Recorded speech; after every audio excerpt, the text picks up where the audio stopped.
Dobrý deň, vítajte na klinike FAIDE. Moje meno je Henrieta Paholíková a som konzultantkou kliniky. Dnes je tu s nami náš zákazník Pavel, ktorý absolvoval transplantáciu vlasov v máji 2025. Vítajte, Pavel. Ďakujem. Dobrý deň. Dovoľte, aby som vám položila zo pár otázok v súvislosti s transplantáciou vlasov. Tak moja prvá otázka znie, kedy ste vôbec začali uvažovať nad transplantáciou vlasov?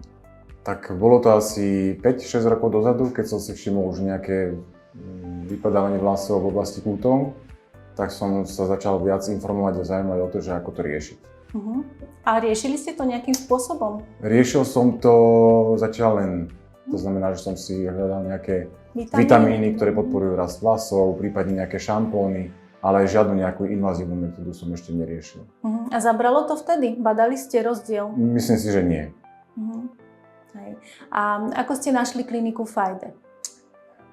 Kliniku FAIDE som našiel cez internet, to už bolo vlastne v rámci toho môjho takého hľadania, že kde riešiť transplantáciu vlasov. No a takže narazil som na kliniku cez internet, zistil som, že ste mali kedysi pobočku v Bratislave, tá bola zrušená, ale vlastne táto pobočka je tiež blízko slovenských hraníc, takže som si hovoril, že OK, že nie je to taká vzdialenosť. Takže takým spôsobom som sa dozvedel o FAIDE.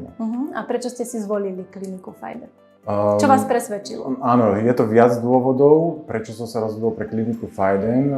Jeden ten, že teda bola blízko, nebola to nejaká veľká vzdialenosť, ale také hlavné argumenty boli tie, že sa mi páčila taká transparentnosť tých klientov, ktorí už absolvovali transplantáciu. A takisto aj tá metóda SHE. Áno. A v podstate s tou som sa nestretol nikde inde, len v FAIDE. Tak si hovorím, že toto je niečo, čo FAIDE odlišuje od iných kliník. To bol asi taký najdôležitejší dôvod, prečo som sa rozhodol pre FAIDE. V ktorých oblasti bola transplantovaná časť? No, bola na temene hlavy a potom vlastne predná časť, kúty, vlasová línia, že vytvorila sa, lebo vy ste tam nemali vlasy, to bola nulová oblasť. Áno. Ako si spomínať na deň zákroku, ako ste sa cítili? Bol som trošku nervózny asi ako každý, lebo tak predsa je to len operácia. Ale celý ten proces prebehol veľmi hladko, tak akože jednak aj personál bol veľmi príjemný, takisto pán doktor. Komunikácia bola vo slovenčine alebo v angličtine, čiže nebol problém s dorozumením sa. A čo sa týka nejakých bolestí, tak asi ako mnohí uvádzajú, takisto ja som cítil dosť veľkú bolesť pri zavádzaní tej anestézy. Ale potom už keď tá oblasť bola umrtvená, tak už som necítil skoro nič. Takže ten priebeh bol, dá sa povedať, že veľmi fajn. Trvalo to nejakú dobu, samozrejme to trvá, ale to človek vie vydržať, to nie je žiaden problém. Váš bol dvojdňový zákrok? Môj bol dvojdňový, áno. Ako prebiehala doba hojenia, ten prvý týždeň, ako ste sa vtedy cítili? Prvé 3 dní boli trošku ťažšie, náročnejšie, lebo tam už bolo cítiť tú bolesť. Čiže musel som užívať nejaké tabletky proti bolesti. Ale potom takisto aj ten spánok bol trošku náročný, pretože som musel byť vo vyvyšenej polohe. A človek cítil trošku tú zadnú časť hlavy, takže tie prvé dni boli trošku náročnejšie, ale potom už aj tá bolesť ustúpila po 3 dňoch a už som to skoro vôbec nevnímal, že som bol na nejakej operácii. Fajn. Kedy začali transplantované vlasy rásť? Ja som badal asi po mesiaci, ako mi vypadali, tak po mesiaci som badal, že už nejaké vlásky začínajú vykúkať, takže myslím si, mesiac a pol. Vypadli? Myslíte tie transplantované vlasy? Mne vypadli skoro všetky. Áno. Ale veľmi rýchlo aj dorástli.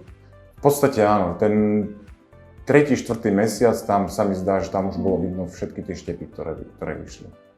A tento výsledok, čo vidíme teraz, to je vlastne po 9 mesiacoch vám takto dorástli vlasy. Zvažujete ešte niekedy do budúcnosti transplantáciu vlasov, nejakú korektúru? Áno, keď uvidím nejaké miesta, ktoré by bolo treba ešte skorigovať, tak uvažujem o tom, áno. Čo by ste odporúčili zákazníkom, ktorí sa tiež trápia vypadávaním vlasov? Áno. Určite sa toho nebáť, informovať sa čo najviac.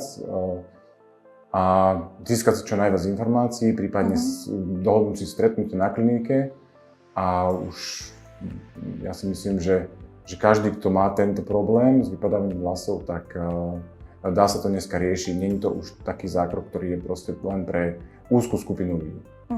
Zmenil sa nejakým spôsobom váš život po transplantácii vlasov? Že ľudia s vami o tom komunikovali, všimlo si to vaše okolie? Určite najbližší si to všimli. Ja som samozrejme sa snažil to predtým nejakým spôsobom skrývať, že som si nehával dlhšie vlasy, takže neboli ľudia v okolí si to až tak nevšimli, lebo som to vedel dobre skryť. Ale u mňa osobne, samozrejme, že nemusím si napríklad skrývať kúty, nemusím sa báť teraz nejakým spôsobom účastať, neriešim to už. Čiže aj v mojom živote sa vlastne nastala zmena v tomto smere, že nemusím riešiť, aký typ vlasov si nechám, že môžem sa ostrieť ako chcem. A odporúčili by ste kliniku Fajda aj ostatným? Určite áno, ja som veľmi spokojný s výsledkom, aj s komunikáciou a s celým priebehom, takže áno. Ďakujem za rozhovor. Ďakujem. A teraz nasledujú Pavlové timelapse fotografie.